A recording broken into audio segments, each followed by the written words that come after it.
think everything that we were saying is a culmination of providing resources to people to fix the problem and even examining the issue. Number one, it was a political move to change the water system from that of Detroit and make it local there in Flint. How come none of us was aware of that before the decision was made? See, when I looked at the C-SPAN videos on that, nobody really represented our communities was there to say anything about that matter before they even switched the water that began the issue in the first place. And we talk about back in 2014.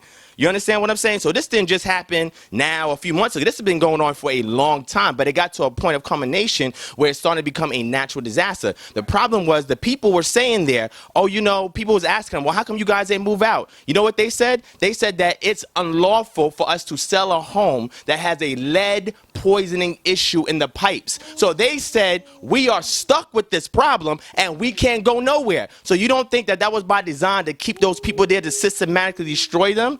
Let me think. That's number one. Number two, when, right, there you go. Number two, when you are in contract with these banks and with the federal and state government, where like Ali Muhammad brought up, and you're paying taxes to them or tribute to an authority that's greater than you, you're going to be subject to their rules and their regulations. If we don't own the land and we don't own the house that's on the land and we're only renting it, we're only, it's on loan to us because the bank has the title and we don't own the title, then guess what? You're going to be limited to what you can do with something that you think that you own. And not only the president passed on a legacy, what are these families going to pass on to their children? Debt?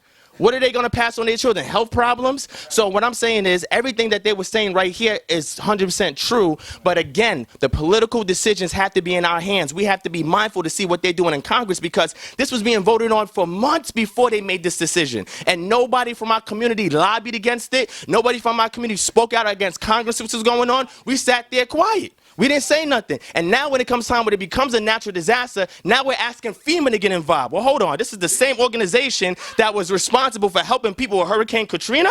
And you saw what they was doing when they was trying to help out Hurricane Katrina? No, we don't want FEMA to get involved. No, don't get FEMA involved at all.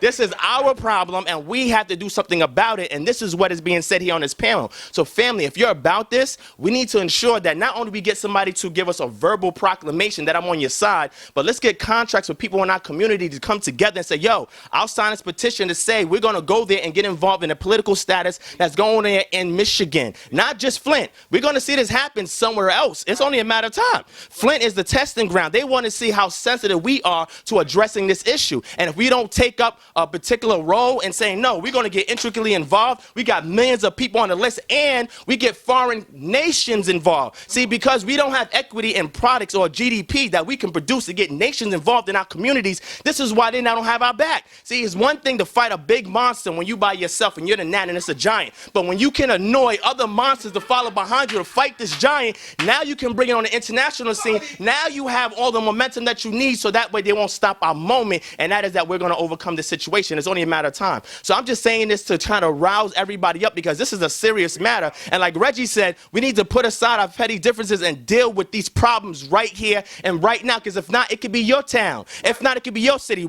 There was one proverb that I heard that always stuck with me. This proverb was that there was a man that lived in a village, and he lived on this side of the village, and he saw foreigners coming, bothering the people down the block. Yeah, okay. He didn't say nothing. He didn't say nothing. They started bothering another neighbor. He turned away and said, it's not my problem. They bothered another neighbor. He didn't say that. Then they went to his next door neighbor, and he turned the eye and said, oh, it has nothing to do with me. Then they came to his house, and when they banged the door, he was crying for all the other neighbors to help, and there was nobody there to help him. See, this is the problem. This is how serious it was that our ancestors had this in their mindset years ago, and we're not searching out these ancient proverbs and practically applying it today to fix problems. The issue is a common unity, and if we don't have common unity, we can never have a community, and we can never resolve this problem. So I'm going to pass it on. Pow! Pow! Drop the bomb. Can we do that? Thank you.